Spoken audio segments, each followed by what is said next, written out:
আমরা যদি সমাজের মধ্যে ন্যায় বিচার প্রতিষ্ঠা করতে চাই, তাহলে কোন বিধিবিধানের আলোকে বিচার করলে আমাদের বিধানটা ন্যায়সঙ্গত হবে? কারণ আমি আপনি যে কোনো একটা রায় প্রদান করলেই কিন্তু বিচারটা ন্যায়সঙ্গত হবে না, বরং আমরা আপনার রায়টা কেমন হলে, কোন সংবিধানের উপরে ভিত্তি করে আমি আপনি বিচারের ক্ষেত্রে রায় প্রদান করলে আমাদের বিচারটা সঠিক হবে, জাস্টিস হবে, ন্যায় হবে, আমরা এই পয়েন্টটা নিয়ে কথা বলবো ইনশাআল্লাহ। এটা মোস্ট ইম্পর্টেন্ট, এটা খুবই গুরুত্বপূর্ণ বিষয়। এই জন্য আপনাদের কান এবং দিল দুটো খোলা রেখে আপনাদেরকে শুনতে হবে। একজন মুসলিম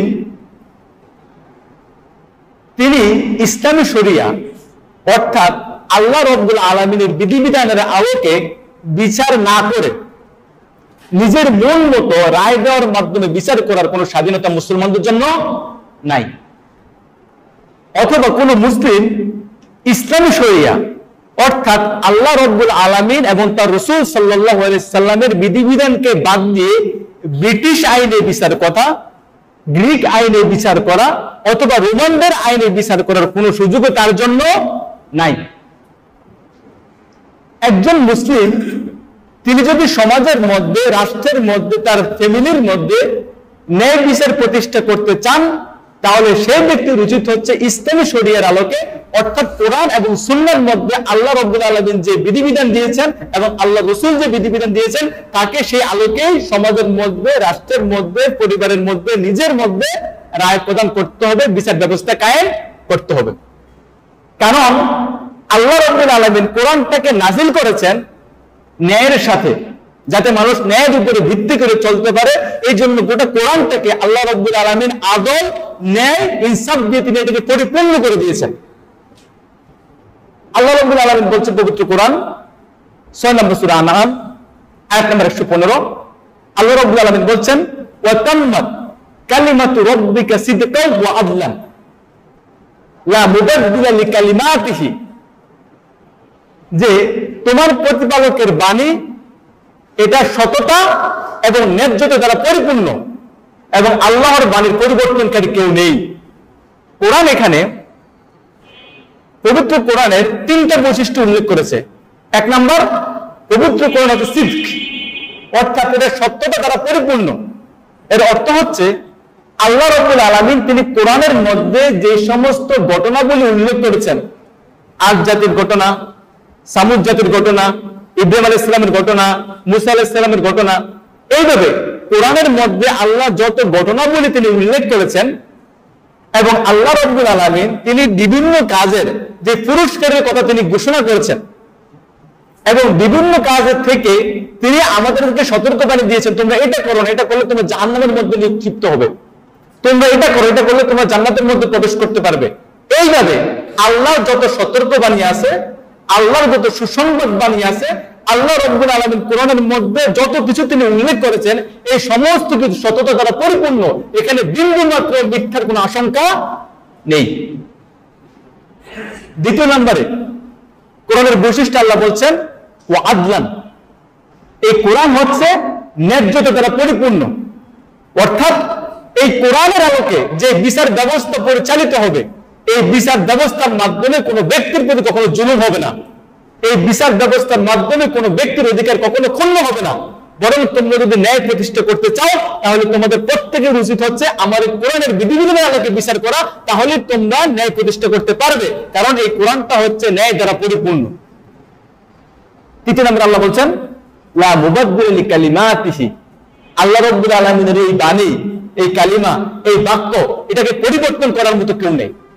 আমি আপনি একটা কথা বললে এটা যে কোনো ব্যক্তি এসে এটার বিরুদ্ধে আরেকটা কথা বলতে পারে, এটাকে চেঞ্জ করতে পারে। আমি আজকে একটা বই দেখলাম, আজ থেকে 20 বছর পরে এটার বিভিন্ন ধরনের সংস্কার হতে পারে, কিন্তু আল্লাহ রাব্বুল আলামিনের বাণী হচ্ছে এমন একটা গ্রন্থ, এটা আল্লাহ রাসূলের উপরে আল্লাহ যেমন অবতীর্ণ করেছেন এটা কিয়ামত পর্যন্ত তেমনই থাকবে। এটাকে পরিবর্তন করার, এটাকে চেঞ্জ করার, এটার বিধানকে বাদ দিয়ে এখানে অন্য আরেকটা বিধান প্রবেশ করে দেওয়ার কোনো সুযোগ এখানে নাই। তাহলে কোরআন এখানে বলছে আমি আপনি যদি ন্যায় বিচার প্রতিষ্ঠা করতে চাই তাহলে আমাদেরকে কোরআনের মাধ্যমে, কোরআনের বিধানের আলোকে বিচার করে ন্যায় বিচার প্রতিষ্ঠা করতে হবে। এছাড়া যদি আমরা আল্লাহ রাসূল সাল্লাল্লাহু আলাইহি ওয়াসাল্লামের হাদিস দেখি, এটা আপনারা পাবেন সুনানার তিরমিজির হাদিস, হাদিস নাম্বার 2906। যদিও হাদিসটা সনদের দিক থেকে দুর্বল, তবে হাদিসের মধ্যে যে সমস্ত কথাগুলো আল্লাহ রাসূল বলেছেন এর প্রত্যেকটা কথার সমর্থনে পবিত্র কোরআনের আয়াত রয়েছে। আল্লাহ রাসূল সাল্লাল্লাহু আলাইহি ওয়াসাল্লাম তিনি হাদিসের মধ্যে বলছেন, মান ক্বালা বিহি সাদাকা, যে ব্যক্তি এই কোরআন দিয়ে কথা বলল সেই ব্যক্তি সত্য বলল। এরপর আল্লাহ রাসূল বলছেন, মান হাকামা বিহি আদালা, যে ব্যক্তি এই কোরআন দিয়ে বিচার করলো সেই ব্যক্তি ন্যায় বিচার করলো। তাহলে আল্লাহ রাসূলও বলছেন, যদি আমি আপনি ন্যায় বিচার প্রতিষ্ঠা করতে চাই তাহলে আমাদের উচিত হচ্ছে এই কোরআনের মাধ্যমে বিচার করা। কারণ যে ব্যক্তি এই কোরআন দিয়ে বিচার করলো, এই পবিত্র কোরআনের রায় দিয়ে যে ব্যক্তি রায় দিল, সেই ব্যক্তি মানুষের মধ্যে ইনসাফ প্রতিষ্ঠা করলো, আদল প্রতিষ্ঠা করলো, ন্যায় প্রতিষ্ঠা করলো। আল্লাহ রাব্বুল আলামিন তিনি আমাদের উপরে যে কোরআন নাযিল করেছেন, এই পবিত্র কোরআন নাযিলের অনেকগুলো উদ্দেশ্য আছে। তবে উদ্দেশ্যগুলো একটার সাথে আরেকটা সামঞ্জস্যশীল, মিল। পবিত্র কোরআনকে আল্লাহ রাব্বুল আলামিন যেই কারণে অবতীর্ণ করেছেন, এই সমস্ত কারণগুলো একটা অন্যতম কারণ হচ্ছে মানুষের মধ্যে বিচার ফয়সালা করে দেওয়া। এটা হচ্ছে কোরআন নাযিলের একটা অন্যতম কারণ। আল্লাহ রাব্বুল আলামিন বলছেন পবিত্র কোরআন 4 নম্বর সূরা নিসা আয়াত নম্বর 105, আল্লাহ রাব্বুল আলামিন বলছেন, ইন্না আনজালনা আলাইকাল কিতাব লিতাহকুমা বাইনান নাস বিমা আরাকাল্লাহ।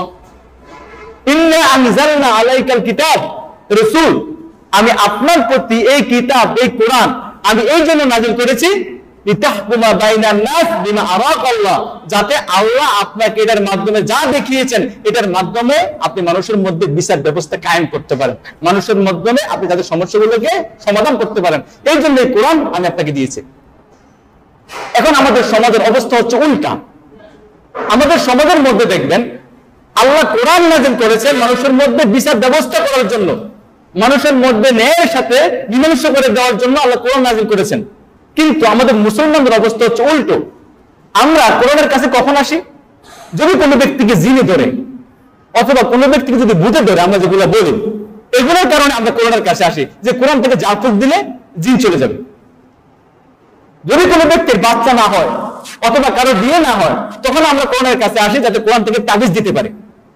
কিন্তু আল্লাহ রাব্বুল আলামিন বলছে যে না, আমি এইভাবে বাচ্চা না হলে এইভাবে তোমাদেরকে তাবিজ দিয়ে তোমাদের সন্তান দেব, আমি এই জন্য কোরআন দেই নাই। কোরআন দিয়েছি কি জন্য? লিতাহকুমা বাইনান নাস, যাতে এটার মাধ্যমে মানুষের মধ্যে বিচার মীমাংসা করে দেওয়া যায়। আমাদের মধ্যে চুরি সংঘটিত হলে চোরের শাস্তি কি হবে এটা জানার জন্য মানুষ কোরআনের কাছে আসে না।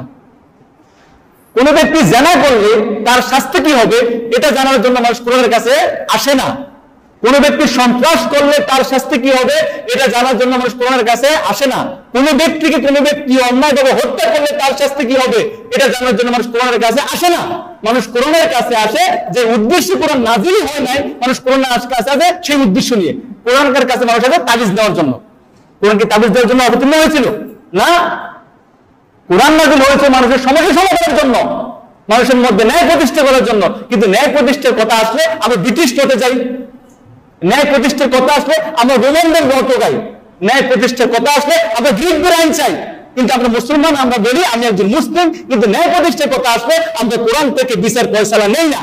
এটা হচ্ছে আমাদের অবস্থা। অথচ আল্লাহ রাব্বুল আলামিন বলছেন যে না, ইন্না আনজালনা আলাইকাল কিতাব লিতাহকুমা বাইনান নাস বিমা আরাকাল্লাহ, আমি আপনার প্রতি কোরআন নাযিল করেছি যাতে আপনি মানুষের মধ্যে মীমাংসা করে দিতে পারেন, বিচার করে দিতে পারেন, মানুষের সমস্যাগুলোকে সমাধান করে দিতে পারেন। এই জন্য আমি কোরআন নাযিল করেছি। কোরআনের উদ্দেশ্য হচ্ছে এক, আমরা কোরআনটাকে আরেক কাজে ব্যবহার করছি। 3 নম্বরে আল্লাহ রাসূল সাল্লাল্লাহু আলাইহি ওয়াসাল্লামকে বারবার আল্লাহ রাব্বুল আলামিন এই নির্দেশ দিয়েছেন তিনি যেন আল্লাহর বিধানের আলোকে মানুষের মধ্যে বিচার ব্যবস্থা কায়েম করেন। একবার না, আল্লাহ বারবার আল্লাহ রাসূলকে এই নির্দেশ দিয়েছেন। আল্লাহ রাসূলকে আল্লাহ বলেছেন, হে আল্লাহ, হে রাসূল, আপনি যখন মানুষের মধ্যে বিচার করবেন তখন আপনি মানুষের প্রবৃত্তি অনুযায়ী, খেয়াল খুশি অনুযায়ী আপনি মানুষকে রায় দিবেন না। আপনি রায় দিবেন আমি আল্লাহ যেটা অবতীর্ণ করেছি সেটার ভিত্তিতে। আল্লাহ সুবহানাহু ওয়া তাআলা বলছেন পবিত্র কোরআন আয়াত নম্বর 48, আল্লাহ সুবহানাহু ওয়া তাআলা বলছেন তাহকুম, হে রাসূল আপনি সেটার ভিত্তিতে বিচার করুন। তাহকুম বাইনাহুম বিমা আনজালাল্লাহ, যেটা আল্লাহ রাব্বুল আলামিন তিনি নাযিল করেছেন। এবং আপনি লোকদের খেয়াল খুশির অনুসরণ করবেন না। কোন লোক কোন বিচারের ক্ষেত্রে কোন রায় দিল এটা দেখার আপনার সুযোগ নাই। আপনার দেখার সুযোগ হচ্ছে কোন অপরাধের ক্ষেত্রে আল্লাহ কোন রায় দিয়েছেন, আপনাকে সেটার ভিত্তিতে বিচার প্রচার করতে হবে। এটা হচ্ছে আল্লাহ রাব্বুল আলামিনের নির্দেশ আল্লাহ রাসূল সাল্লাল্লাহু আলাইহি ওয়াসাল্লামের প্রতি। এর পরবর্তী আয়াত ৫ নম্বর সূরা মায়েদা আয়াত নম্বর 49। এই আয়াতটা যদি আপনি পড়েন, এখানে আল্লাহ রাব্বুল আলামিন বলছেন ওয়া আনিহকুম বাইনাহুম বিমা আনজালাল্লাহ। হে রাসূল, আল্লাহ যা অবতীর্ণ করেছেন আপনি সেটার ভিত্তিতে মানুষের মাধ্যমে আপনি বিচার ফয়সালা করুন। আল্লাহ নিজে বলছেন আল্লাহ যা অবতীর্ণ করেছেন আপনি সেটার ভিত্তিতে মানুষের মধ্যে আপনি বিচার ফয়সালা করুন। সুতরাং যেখানে আল্লাহ রাসূলের জন্য আল্লাহর বিধান ছাড়া অন্য কোন আইনে বিচার করার সুযোগ ছিল না, সেখানে আল্লাহ রাসূলের উম্মত হয়ে আমরা কিভাবে গ্রিক আইন দিয়ে বিচার করার চিন্তা করি, আমরা কিভাবে রোমানদের আইন দিয়ে বিচার করার চিন্তা করি, আমরা কিভাবে ব্রিটিশদের আইন দিয়ে বিচার করার চিন্তা করি, আমরা কিভাবে আমাদের নির্দিষ্ট মন মস্তিষ্ক বিচার করা আইন দিয়ে আমরা বিচার করার চিন্তা করি, এটা কিভাবে করতে পারে একজন মুসলিম? একজন মুসলমানের জন্য এটা কখনো শোভনীয় নয় যে সে আল্লাহ রাব্বুল আলামিন এবং আল্লাহ রাসূল সাল্লাল্লাহু আলাইহি ওয়াসাল্লামের আইন ছাড়া অন্য কোন আইনে সে বিচার করতে পারে। দ্বিতীয় নম্বরে আমরা যে জিনিসটা দেখবো সেটা হচ্ছে যে আল্লাহ রাব্বুল আলামিন তিনি যে শরিয়া আমাদেরকে দিয়েছেন, তিনি যে বিধিবিধান আমাদেরকে দিয়েছেন, সেই বিধিবিধানের আলোকে বিচার করার বিধানটাকে আল্লাহ রাব্বুল আলামিন যে বিধিবিধান যে শরিয়া আমাদেরকে দিয়েছেন সেই বিধিবিধানের আলোকে সেই শরিয়ার আলোকে বিচার করে বিধানটা ইসলামের মধ্যে কি? আমরা জানি আমাদের মুসলিমদের জন্য দৈনিক 5 ওয়াক্ত সালাত আদায় করা হচ্ছে ফরজ। আমাদের মুসলিমদের জন্য প্রতি বছর 1 মাস সিয়াম পালন করা হচ্ছে ফরজ। যে ব্যক্তির সামর্থ্য রয়েছে সেই ব্যক্তির জন্য হজ করা হচ্ছে ফরজ। যে ব্যক্তির টাকা পয়সা রয়েছে সেই ব্যক্তির জন্য যাকাত দেওয়া হচ্ছে ফরজ। নাকি আবার নফল মুস্তাহাব? এগুলা কি বলে নফল মুস্তাহাব না, ফরজ। ফরজ মানে কি? অবশ্যই পালনীয়, যেটার ক্ষেত্রে আপনার কোনো ইচ্ছার স্বাধীনতা নাই যে ইচ্ছা করলে করলাম, ইচ্ছা না করলে করলাম না। ব্যাপারটা কেমন কিছু না, ফরজ মানে এমন কিছু না। ফরজ মানে হচ্ছে আপনার মনে চায় আর মনে না চায় এটা আপনাকে অবশ্যই করতে হবে, যদি আপনি একজন মুসলিম দাবি করে থাকেন, এটা হচ্ছে ফরজ। এখন ইসলামী আইনে বিচার করা, আল্লাহ এবং আল্লাহ রাসূল যে বিধিবিধান দিয়েছেন সে আইনের মধ্যে বিচার করা, এটা কি নফল? এটা কি মুস্তাহাব? আপনারা কেমনটা মনে করেন? না, আল্লাহ এবং আল্লাহ রাসূল যে বিধিবিধানগুলো দিয়েছেন ইসলামী শরিয়ার আইনে সেই বিধিবিধানের আলোকে বিচার করা এটা আমাদের জন্য ফরজ। আল্লাহ রাব্বুল আলামিন বলছে পবিত্র কোরআন 12 নম্বর সূরা ইউসুফ আয়াত নম্বর 40, আল্লাহ সুবহানাহু ওয়া তাআলা বলছেন ইনিল হুকমু ইল্লা লিল্লাহ। আল্লাহ রাব্বুল আলামিন ছাড়া আর বিধিবিধানটা কেউ নাই। আল্লাহ রাব্বুল আলামিন বলছে পবিত্র কোরআন 7 নম্বর সূরা আরাফ আয়াত নম্বর 54, আল্লাহ সুবহানাহু ওয়া তাআলা বলছেন আল্লাহ লাহুল খালকু ওয়াল আমরু। আর তোমরা জেনে রেখো সৃষ্টি যার, নির্দেশ হচ্ছে একমাত্র তার। সৃষ্টি কার? আল্লাহ রাব্বুল আলামিনের। তাহলে নির্দেশ এবং বিধিবিধানের এটা কার? ব্রিটিশদের। যারা রোমান তাদের ব্রিটিশদের। আমরা তো মনে যে আসে তাই না, কোরআন বলছে আল্লাহ লাহুল খালকু ওয়াল আমরু, সৃষ্টি যার, নির্দেশ এবং বিধিবিধান হচ্ছে তার, তিনি হচ্ছেন একমাত্র আল্লাহ রাব্বুল আলামিন। রাসূল যদি আমরা হাদিস দেখি এটা আপনারা পাবেন সুনানে আবু দাউদের হাদিস। আল্লাহ রাসূল সাল্লাল্লাহু আলাইহি ওয়াসাল্লাম বলছেন ইন্নাল্লাহা হুয়াল হাকামু। হাকামকে আইনদাতা, বিধানদাতা, বিচারকারী হচ্ছে একমাত্র আল্লাহ। আল্লাহ রাসূল বলছেন ইন্নাল্লাহা হুয়াল হাকামু, আইনদাতা, বিধানদাতা, বিচারকারী হচ্ছে একমাত্র আল্লাহ। ওয়া ইলাইহিল হুকমু, সুতরাং বিধান একমাত্র তার কাছ থেকে আসবে। এছাড়া কোনো মানব ঘোষিত বিধান কোনো মুসলমান কখনো গ্রহণ করতে পারে না, এই সুযোগ মুসলমানের জন্য নাই। এখন এই আল্লাহ রাব্বুল আলামিন তিনি যে সমস্ত বিধিবিধানগুলো আমাদেরকে দিয়েছেন এই সমস্ত বিধিবিধানগুলোর ক্ষেত্রে আল্লাহ রাব্বুল আলামিনের সাথে অন্য কোনো শরীক নাই। অর্থাৎ বিধিবিধানের ক্ষেত্রে আল্লাহ সুবহানাহু ওয়া তাআলার সাথে অন্য কোনো অংশীদার নাই। আল্লাহ রাব্বুল আলামিন বলছেন পবিত্র কোরআন 18 নম্বর সূরা কাহফ আয়াত নম্বর 26, আল্লাহ সুবহানাহু ওয়া তাআলা বলছেন ওয়ালা ইউশরিক ফি হুকমিহি আহাদান।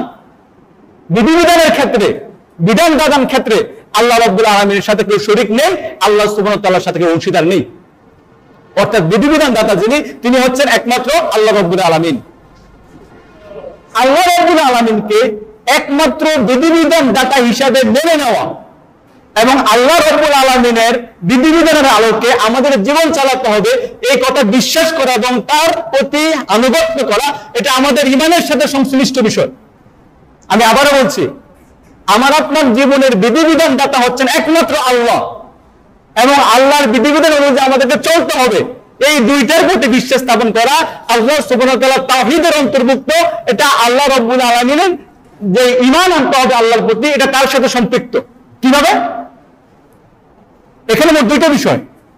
একটা হচ্ছে আল্লাহ রাব্বুল আলামিনকে বিধিবিধান দাতা হিসেবে মেনে নেওয়া, আল্লাহ সুবহানাহু ওয়া তাআলাকে বিধিবিধান দাতা হিসেবে মেনে নেওয়া, এটা হচ্ছে তাওহীদ আর রুবুবিয়্যাহ, অর্থাৎ আল্লাহ যে আমার রব, এটা তার অন্তর্ভুক্ত। আর আল্লাহ রাব্বুল আলামিনের বিধিবিধান মেনে আমাদেরকে জীবন পরিচালনা করতে হবে, এটা হচ্ছে তাওহীদ আল উলুহিয়্যাহ, অর্থাৎ আমাদের ইলাহা হচ্ছে একমাত্র আল্লাহ, এটা হচ্ছে তার অন্তর্ভুক্ত। কিভাবে? একটাবার দেখেন। আমরা জানি আল্লাহ রাসূল সাল্লাল্লাহু আলাইহি সাল্লামের আশেপাশে যে সমস্ত লোকেরা ছিল, তাদের মধ্যে একটা দল ছিল ইহুদি এবং খ্রিস্টানরা। এখন এই ইহুদি এবং খ্রিস্টানদের ব্যাপারে পবিত্র কোরআনের মধ্যে আল্লাহ রাব্বুল আলামিন তিনি অনেকগুলো আয়াত নাযিল করেছেন। এই সমস্ত আয়াতগুলোর একটা আয়াত হচ্ছে পবিত্র কোরআন 9 নম্বর সূরা তাওবা আয়াত নম্বর 31। আল্লাহ রাব্বুল আলামিন এখানে বলছেন যে ইত্তাখাযু আহবারহুম ওয়া রুহবানাহুম আরবাবান মিন দুনিল্লাহ, যে ইহুদি এবং খ্রিস্টানরা তারা আল্লাহকে বাদ দিয়ে তারা তাদের ধর্মীয় পণ্ডিত এবং তারা তাদের দরবেশদেরকে রব হিসেবে গ্রহণ করেছে। তাহলে ইহুদি এবং খ্রিস্টানরা তারা রব বানিয়েছে কাকে? ভাইরা, রব বানিয়েছে কাকে? তাদের ধর্মীয় পণ্ডিত এবং তাদের মধ্যে যারা দরবেশ আছে এদেরকে তারা রব বানিয়েছে। কাকে বাদ দিয়ে? আল্লাহকে বাদ দিয়ে। এই দাবিটা করেছেন কে? আল্লাহ রাব্বুল আলামিন তিনি পবিত্র কোরআনের মধ্যে এই কথাটাকে বললেন, হে রাসূল, এই ইহুদি এবং খ্রিস্টানরা তারা আমি আল্লাহকে বাদ দিয়ে তারা তাদের ধর্মীয় পণ্ডিত এবং তারা তাদের মধ্যে দরবেশ, তারা এদেরকে রব বানিয়েছে, তারা আমাকে রব বানায়নি। আল্লাহ বলছেন। আদী ইবনে হাতিম রাদিয়াল্লাহু তাআলা আনহু, তিনি ছিলেন খ্রিস্টান, পরবর্তীতে তিনি মুসলিম হন। তিনি যখন আল্লাহ রাসূলের কাছে ইসলাম গ্রহণ করেন, সেই সময় তিনি বলেন, ইয়া রাসূলুল্লাহ, আমার একটা বিষয় একটু জানার ছিল। আল্লাহ রাসূল বললেন, সেটা কি, বলো আমাকে। তখন আদী ইবনে হাতিম বললেন, ইয়া রাসূলুল্লাহ, এই যে কোরআন বলছে আমরা আমাদের ইহুদি খ্রিস্টানরা আমরা নাকি আল্লাহকে বাদ দিয়ে আমাদের ধর্মীয় পণ্ডিত এবং যারা আমাদের মধ্যে দরবেশ আমরা তাদেরকে রব বানিয়েছি, কিন্তু কই, আমি একজন খ্রিস্টান ছিলাম, আমি তো আমাদের যারা ধর্মীয় পণ্ডিত যারা দরবেশ এদেরকে তো কখনো আমি রব হিসেবে স্বীকার করি নাই। তাহলে কোরআন বলছে আমরা এদেরকে রব বানিয়েছি, আমি খ্রিস্টান ছিলাম, আমি তো এদেরকে কখনো রব বানিয়ে নাই। তখন আল্লাহ রাসূল বললেন, দেখো, তোমাদের এই সমস্ত ধর্মীয় পণ্ডিত, এই সমস্ত দরবেশ ব্যক্তিরা তারা যখন কোনো কিছুকে হালাল বলতো, তোমরা কি এটাকে হালাল হিসেবে মেনে নিতে না? তোমাদের এই সমস্ত ধর্মীয় পণ্ডিত এরা যখন কোনো কিছুকে হারাম বলতো, তোমরা কি এটাকে হারাম হিসেবে মেনে নিতে না? তখন আদী ইবনে হাতিম রাদিয়াল্লাহু তাআলা বলেন, হ্যাঁ ইয়া রাসূলুল্লাহ, আমাদের এই সমস্ত ধর্মীয় পণ্ডিত এরা যখন কোনো কিছুকে হালাল বলতো আমরা এটাকে হালাল হিসেবে মেনে নিতাম, এরা যখন কোনো কিছুকে হারাম বলতো আমরা এটাকে হারাম হিসেবে মেনে নিতাম। অর্থাৎ আমরা তাদেরকে আমাদের আইন প্রয়োগ হিসেবে গ্রহণ করেছিলাম। আল্লাহ রাসূল বলছেন এটাই হচ্ছে তাদেরকে রব হিসেবে গ্রহণ করা। কারণ কোনো কিছুকে হালাল করা, কোনো কিছুকে হারাম করা, কোনো কিছুর ব্যাপারে রায় দেওয়া, বিধান দেওয়া, একচ্ছত্র যিনি মালিক, অ্যাবসলিউট যিনি মালিক, তিনি হচ্ছেন একমাত্র কে? আল্লাহ রাব্বুল আলামিন। এই কথা বিশ্বাস করা যে আইন দেওয়ার, বিধান দেওয়ার একমাত্র মালিক হচ্ছেন আল্লাহ, আপনি যখন এই কথা বিশ্বাস করবেন তখনই আপনি আল্লাহকে রব হিসেবে মানলেন। আর যদি আপনি এই কথা মনে করেন যে না, আল্লাহ আইন দিতে পারে, ব্রিটিশ আইন দিতে পারে, আমার মন মস্তিষ্ক পরিবর্তে আইনও আমি চলতে পারি, যদি আপনি এই কথা বিশ্বাস করেন তার মানে হচ্ছে আপনি আইনের ক্ষেত্রে, রুবুবিয়্যাতের ক্ষেত্রে আল্লাহ সুবহানাহু ওয়া তাআলার সাথে আপনি শিরক করছেন, আপনি একনিষ্ঠ মুসলিম হতে পারেন নাই। এখন দেখেন আমাদের দেশের মধ্যে আমরা কাকে রব মানি? আমরা কি আল্লাহকে মানি? আল্লাহ রাব্বুল আলামিন বলছে পবিত্র কোরআন 5 নম্বর সূরা মাইদা আয়াত নম্বর 90, আল্লাহ রাব্বুল আলামিন বলছেন, ইন্নামাল খামরু ওয়াল মাইসিরু ওয়াল আনসাবু ওয়াল আজলামু রিজসুম মিন আমালিশ শাইতান ফাসতানিবুহু লাআল্লাকুম তুফলিহুন। আল্লাহ রাব্বুল আলামিন বলছেন, ইন্নামাল খামরু ওয়াল মাইসিরু, নিশ্চয় মদ, জুয়া, ভাগ্য নির্ধারণকারী তীর, মূর্তি পূজার বেদী, রিজসুম মিন আমালিশ শাইতান, এগুলো সব হচ্ছে শয়তানের কাজ। ফাসতানিবুহু, তোমরা এগুলোকে ত্যাগ করো, লাআল্লাকুম তুফলিহুন, আশা করা যায় তোমরা সফলকাম হবে। তাহলে কোরআন বলছে মদ হালাল না হারাম? হালাল না হারাম? হারাম। কিন্তু আমাদের দেশের মধ্যে দেখবেন মদের বারের লাইসেন্স দেওয়া আছে, যদি লাইসেন্স থাকে আপনারটা বৈধ। আল্লাহ বলছেন হারাম, এটাকে লাইসেন্স দিয়ে বৈধ করে অধিকার আপনাকে কে দিল? এই অথরিটি আপনি কে দেবেন? তার মানে হচ্ছে আল্লাহর হারামকে হালাল বানিয়ে আপনি নিজেকে রবের আসনে বসাচ্ছেন। আর আমাদের মুসলিমদের মধ্যে দেখবেন অনেকে নামাজ পড়ে কিন্তু তার মদের বার আছে। যদি আপনি তাকে প্রশ্ন করেন, ভাই আপনি মুসলিম, আপনার মদের বার আছে, আপনি এটা কি করছেন? সে বলবে আমারটা অবৈধ না, আমাদের লাইসেন্স একটা সরকার কর্তৃক, আমারটা বৈধ। এ ব্যক্তি কাকে রব মানলো? আল্লাহকে নাকি সরকারকে? সোজা হিসাব। তাহলে আপনি যখন আল্লাহকে বলবেন আল্লাহ হচ্ছেন আমার রব, তার মানে হচ্ছে বিধানটা একমাত্র আল্লাহকে মানতে হবে, আল্লাহ ছাড়া আর অন্য কাউকে বিধানটা মানার সুযোগ নাই। আল্লাহ রাব্বুল আলামিন বলছেন পবিত্র কোরআন 17 নম্বর সূরা বনী ইসরাঈল আয়াত নম্বর 32, আল্লাহ সুবহানাহু ওয়া তাআলা বলেন ওয়ালা তাকরাবুজ জিনা, তোমরা জিনার নিকটবর্তী হইও না, ইন্নাহু কানা ফাহিশাতাও ওয়া সাআ সাবিলা, নিশ্চয়ই এটা একটা অশ্লীল কর্ম, এটা একটা নিকৃষ্টতম পন্থা। কিন্তু আমাদের দেশের মধ্যে দেখবেন আপনারা বইতে পতিতালয় আছে যেখানে লাইসেন্স দেওয়া আছে, আছে না ভাইরা? আছে তো, আমাদের দৌড়ে দিয়ে আছে বৈধ, এটা লাইসেন্স করা, আপনি যাইতে পারেন, সমস্যা নেই, সেখানে গেলে কোনো সমস্যা নেই। অন্য জায়গায় যদি আপনি গিয়ে অবৈধ কাজ করেন, যারা বিবেচনা করেন, তাহলে আপনাদের সমস্যা আছে। ওখানে যদি যান ওটা বৈধ, এখানে কোনো সমস্যা নেই। কে দিয়েছে? সরকার। আজ থেকে আছে এগুলা।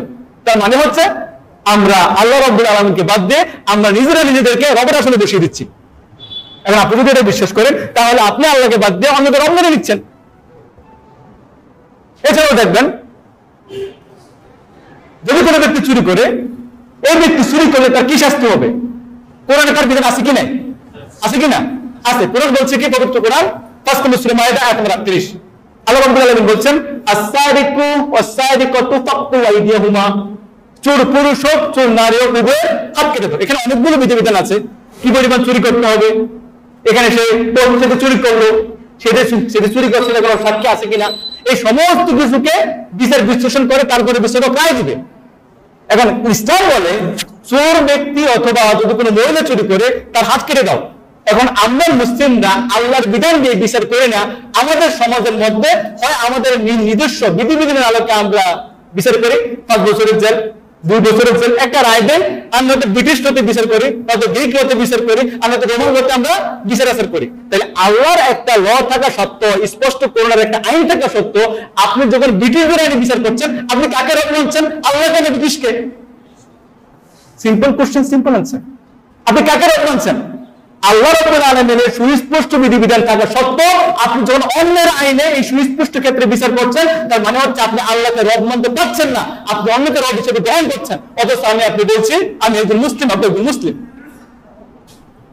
আমাকে আপনাকে মনে রাখতে হবে, গায়েব থেকে আমাকে আপনাকে আল্লাহ ছাড়া অন্য কেউ সাহায্য করতে পারে এই কথা বিশ্বাস কেমন করা যেমন শিরক, ঠিক একইভাবে আল্লাহ রাব্বুল আলামিনের সুস্পষ্ট আইনকে বাদ দিয়ে অন্য কেউ আইন দিতে পারে এই কথা বিশ্বাস করাটা হচ্ছে শিরক। আমাদের মুসলিমদের মধ্যে আপনি কবরের মধ্যে গেলে কবরের কাছে চাইলে শিরক হবে, এটা নিয়ে প্রচুর আলোচনা হয়। কিন্তু আল্লাহ রাব্বুল আলামিনের সুস্পষ্ট আইনকে বাদ দিয়ে অন্য আইনে বিচার করে, এটাও তো শিরক। এটা নিয়ে ওলামারা মৌখিক বলে না, কথাই বলে না। কেন বলে না? আল্লাহ মালুম, আল্লাহ ভালো জানে। ওলামারা একবারে চুপ। ওলামারা দেখবেন আপনি কবরের মধ্যে গেলে শিরক, অন্যের নামে জবাই করলে শিরক, এগুলো নিয়ে কথা বলা আলহামদুলিল্লাহ, এগুলো দরকার আছে আমাদের সমাজের মধ্যে, এগুলো আছে না? এগুলো অবশ্যই দরকার আছে। কিন্তু আপনার 50 বছর ওয়াজ করেন, আপনার 50 বছর ওয়াজের মধ্যে শুধু এটা করলে শিরক, অমুকের কাছে গেলে শিরক, অমুর কাছে চাইলে শিরক, কিন্তু আল্লাহর আইন দিয়ে বিচার করলে এটাও তো শিরক, এই কথাগুলো সাহস করছেন না কেন আপনি? অথচ সেটার ব্যাপারে কোনো কথা আমাদের সমাজের মধ্যে নাই, তেমন কি উল্লেখযোগ্য কোনো বই পর্যন্ত নাই। 2-1টা বই পাবেন, উল্লেখযোগ্য তেমন কোনো বই নাই। 2 নম্বর আসেন যে এই আল্লাহ রসুলকে এবং আল্লাহ রাব্বুল আলামিনকে যদি আমরা আমাদের জীবনের সর্বক্ষেত্রে বিচারক হিসেবে গ্রহণ করতে না পারি, তাহলে আপনার পক্ষে আমার পক্ষে মুমিন হওয়া সম্ভব হবে না। আমি আবার বলছি, আল্লাহ রাব্বুল আলামিন এবং আল্লাহ রাসূল সাল্লাল্লাহু আলাইহি সাল্লামকে আমরা আমাদের জীবনের সর্বক্ষেত্রে ওনারা একমাত্র ফয়সালাকারী, ওনারা একমাত্র বিধান দানকারী, যদি আমি আপনি এটাকে মেনে নিতে না পারি, বিশ্বাস করতে না পারি, তাহলে আপনার পক্ষে আমার পক্ষে মুমিন হওয়া সম্ভব হবে না। আল্লাহ রাব্বুল আলামিন বলছেন পবিত্র কোরআন 4 নম্বর সূরা নিসা আয়াত নম্বর 65, আল্লাহ সুবহানাহু ওয়া তাআলা বলছেন ফালা ওয়া রাব্বিক, হে রাসূল আপনার রবের শপথ। চিন্তা করেন, আল্লাহ তিনি তার নিজের শপথ করছেন। একটাবার ভাবেন, আল্লাহ রাব্বুল আলামিন তিনি তার নিজের শপথ করছেন, তিনি বলছেন ফালা ওয়া রাব্বিক, তোমার রবের শপথ, লা ইউমিনুনা হাত্তা ইউহাক্কিমুকা ফীমা শাজারা বাইনাহুম, এই লোকগুলো ততক্ষণ পর্যন্ত মুমিন হতে পারবে না যতক্ষণ পর্যন্ত তারা তাদের প্রত্যেকটা ব্যাপারে আপনি মুহাম্মদ সাল্লাল্লাহু আলাইহি সাল্লামকে তারা বিচারক হিসেবে গ্রহণ করতে পারবে। আপনি কয়টা ব্যাপারে আল্লাহ রাসূলকে আপনি আপনার বিরোধী হিসেবে গ্রহণ করেছেন? কয়টা ব্যাপার আছে? আপনার গোটা রাষ্ট্র ব্যবস্থার গোটা আইন, এটা চলে ব্রিটিশ আইনে, আর নয়তো চলে গ্রিক আইনে, আর নয়তো চলে রোমানদের আইনে, আর নয়তো আপনারা আমি সংসদের মধ্যে বসে বসে আমাদের মন মস্তিষ্ক খাটিয়ে আমরা আইন বানাই, আর এই আইন দিয়ে আমরা চলি। অথচ আমরা একটাকে দাবি করছি আমি একজন মুসলিম। অথচ না, যদি আপনি একজন মুসলিম হয়ে থাকেন, যদি আমি একজন মুসলিম হয়ে থাকি, আমাদের উচিত হচ্ছে আমাদের গোটা বিধান, আমাদের গোটা কনস্টিটিউশন যার ভিত্তি হবে কোরআন এবং সুন্নাহ। আমাদেরকে এটার অনুযায়ী আমাদেরকে এটার অধীনে বিচার করতে হবে। এছাড়া অন্য কোনো আইন খোঁজ করে কোনো সুযোগ আমার আপনার জন্য নাই। এবার আসেন, যারা এই আল্লাহ রাব্বুল আলামিনের আইনকে বাদ দিয়ে অন্য কোনো আইন তালাশ করে, ব্রিটিশ আইন খুঁজে, গ্রিক আইন খুঁজে, রোমানদের আইন খুঁজে, অথবা নিজেরা বসে বসে আইন বানায় আল্লাহর আইনকে বাদ দিয়ে, এই সমস্ত ব্যক্তিদের ইসলামের মধ্যে বিধান কি? এই ক্ষেত্রে যদি আপনি শেখ সালেহ আল উসাইমিন রাহমাহুল্লাহ, ওনার একটা বই আছে ফতওয়া আরকানুল ইসলাম, এখানে প্রশ্ন নাম্বার 68 যদি আপনি পড়েন, তিনি সেখানে বলছেন যে যে সমস্ত ব্যক্তিরা আল্লাহ ছাড়া অন্যের আইন দিয়ে বিচার করে তিনি তাদেরকে দুই ভাগে ভাগ করেছেন। তিনি বলেছেন যে একদল লোক যারা মুখে মুখে বলে আমরা মুমিন, আবার মুসলিমদেরকে দেখানোর জন্য এরা নামাজে পড়ে, মসজিদের মধ্যেও আসে, ইসলামের কথাও বলে, কিন্তু বিচার আচারের ক্ষেত্রে তাগুদের কাছে চলে যায়, আল্লাহ বাদ দিয়ে অন্যের আইন দিয়ে যারা বিচার করে। শেখ সালেহ আল উসাইমিন তিনি পবিত্র উদ্ধৃতি দিয়ে বলছেন এরা হচ্ছে মুনাফিক। এরা ঈমানের দাবি করে কেন? মুসলমানদেরকে ধোঁকা দেওয়ার জন্য। কারণ এতগুলো একটা মুসলিম সংখ্যাগরিষ্ঠ দেশ, এখানে যদি ঈমানের দাবি না করে তাহলে এদের পক্ষে ক্ষমতা যাওয়া সম্ভব হবে না। এজন্য এরা ঈমানের দাবি করে আমাকে আপনাকে ধোঁকা দেওয়ার জন্য। আল্লাহ রাব্বুল আলামিন এদের সম্পর্কে বলতে পবিত্র কোরআন 4 নম্বর সূরা নিসা আয়াত নম্বর 7 হয়েছে, আমরা এটাতে বিশ্বাস করি। মুহাম্মদ সাল্লাল্লাহু আলাইহি ওয়াসাল্লামের পূর্বে যেগুলো অবতীর্ণ হয়েছে আমরা এগুলোতে বিশ্বাস করি। তারা এই কথা বলে, কিন্তু ইউরিদুন আন ইয়াতাহাকামু ইলা তাগুত, কিন্তু তারা তাদের বিচার ব্যবস্থাকে তারা তাগুতের কাছে নিয়ে যেতে চায়। কোরআন বলছে এরা মুখে বলে আমরা ঈমান এনেছি আল্লাহর প্রতি, আল্লাহর কিতাবের প্রতি, আল্লাহ পূর্ববর্তী যে সমস্ত কিতাব অবতীর্ণ করেছেন এগুলো সব আমরা বিশ্বাস করি, কিন্তু ইউরিদুন আন ইয়াতাহাকামু ইলা তাগুত, কিন্তু তারা তাদের বিচারকে আল্লাহর বিধান অনুযায়ী ফয়সালা না করে তারা তাগুতের কাছে নিয়ে যেতে চায়। এখন তাগুত কাকে বলে? শেখ সালেহ আল উসাইমিন রাহমাহুল্লাহ তিনি বলেছেন যে যে ব্যক্তি অথবা যে বিষয় আল্লাহর আইনের বিরোধী সেটাকে তাগুত বলে। তাগুত কাকে বলে? আমি আবার বলছি, যে বিষয় এবং যে ব্যক্তি আল্লাহর আইনের বিরোধী সেটাকে বলা হয় তাগুত। আর এখানে আল্লাহ রাব্বুল আলামিন বলছেন এরা মুখে বলে আমরা ঈমানদার, কিন্তু তারা তাদের বিচার ব্যবস্থাকে এরা তাগুতের কাছে নিয়ে যেতে চায়। এরপর আল্লাহ রাব্বুল আলামিন বলছেন আয়াত নম্বর 67, ওয়াইজা কিলা লাহুম, আর যখন এদেরকে বলা হয় তাআলাও তোমরা আসো, মা আনজালাল্লাহ, সেই জিনিসের দিকে যা আল্লাহ অবতীর্ণ করেছেন, ওয়াইলা রাসূল, এবং তার রাসূল সাল্লাল্লাহু আলাইহি ওয়াসাল্লামের দিকে তোমরা আসো। এরপর আল্লাহ রাব্বুল আলামিন বলছেন যে রাআইতাল মুনাফিকিনা ইয়াসুদ্দুনা আনকা সুদুদা, আপনি দেখতে পাবেন যে সমস্ত ব্যক্তিরা মুনাফিক তারা আপনাকে পাশ কাটিয়ে চলে যায়। এবার আপনার সমাজের অবস্থা আপনি দেখেন, আমাদের সমাজের মধ্যে নেতাদের অবস্থা দেখেন। যদি এদেরকে বলা হয় আপনি আল্লাহর আইন দিয়ে বিচার করেন, আল্লাহ কোরআনের মধ্যে যা কিছু দিয়েছেন, আল্লাহ রাসূল যা কিছু দিয়েছে শরীয়ত, এর মাধ্যমে বিচার ফয়সালা করেন, রাআইতাল মুনাফিকিন ইয়াসুদ্দুনা আনকা সুদুদা, আল্লাহ বলছেন এরা মুখে মুখে বলে আমরা আল্লাহর প্রতি বিশ্বাস স্থাপন করি, আল্লাহ রাসূলের প্রতি বিশ্বাস স্থাপন করি, কিন্তু তাদেরকে যখন আল্লাহর বিধানের দিকে আসতে বলা হয় তখন তারা মুনাফিকদের পাশ কাটিয়ে চলে যায়। কোন এদেরকে মুনাফিক বলেছে। এবার অবস্থা পাবেন আপনার আমার অবস্থাটা কোন পর্যায়ে আছে। দ্বিতীয় নম্বরে কোরআন এদেরকে আরেকটা ভাগে ভাগ করেছে। কোরআন বলছে এরা হচ্ছে কাফের, এরা হচ্ছে জালেম, এরা হচ্ছে ফাসিক। আল্লাহ রাব্বুল আলামিন বলছেন পবিত্র কোরআন 5 নম্বর সূরা মায়েদা আয়াত নম্বর 44, 43 এবং আয়াত নম্বর 47, আল্লাহ সুবহানাহু ওয়া তাআলা বলছেন ওমান লাম ইয়াহকুম বিমা আনজালাল্লাহ ফাউলাইকা হুমুল কাফিরুন, যে সমস্ত ব্যক্তিরা আল্লাহর বিধিবিধান অনুযায়ী বিচার করে না তারা হচ্ছে কি? কাফের। এর পরবর্তী আয়াত নম্বর 45, ওমান লাম ইয়াহকুম বিমা আনজালাল্লাহ ফাউলাইকা হুমুজ জালিমুন, যে সমস্ত ব্যক্তিরা আল্লাহর বিধিবিধান অনুযায়ী বিচার করে না তারা হচ্ছে জালিম। এর পরবর্তী আয়াত নম্বর 47, আল্লাহ বলছেন ওমান লাম ইয়াহকুম বিমা আনজালাল্লাহ ফাউলাইকা হুমুল ফাসিকুন, যে সমস্ত ব্যক্তিরা আল্লাহর বিধিবিধান অনুযায়ী বিচার করে না তারা হচ্ছে ফাসিক। কোন ব্যক্তি জালেম হবে? এখানে ইসলামী বিশেষজ্ঞরা তারা দুইটা মতামত দিয়েছে।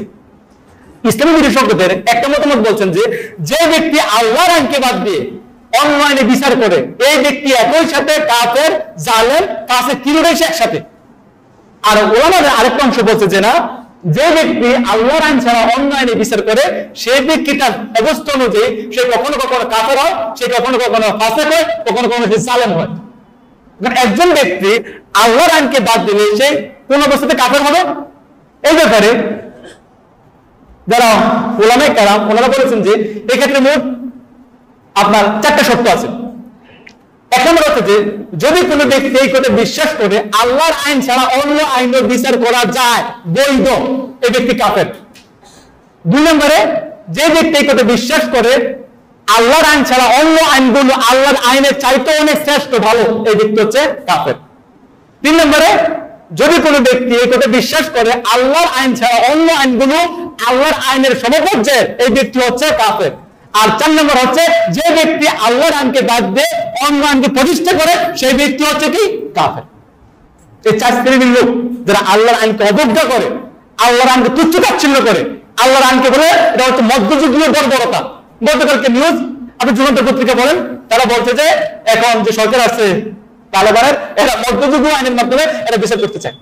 চিন্তা করে দেখেন, তারা কোন আইনকে তারা মধ্যযুগীয় বলছে, কিন্তু তারা খোঁজা করে বলতে তারা সাহস করে না, কারণ এই দেশের মধ্যে মেজরিটি করছে মুসলিম। কোরআনে বিরুদ্ধে করে বলছে যারা আল্লাহকে অবজ্ঞা করে, তুচ্ছ তাচ্ছিল্য করে, আল্লাহর আইনের সমকক্ষ অন্য আইনকে যারা মনে করে অথবা অন্য আইনকে যারা আল্লাহ আইনে তাহলে চেষ্টা মনে করে, এরা হচ্ছে কাফের।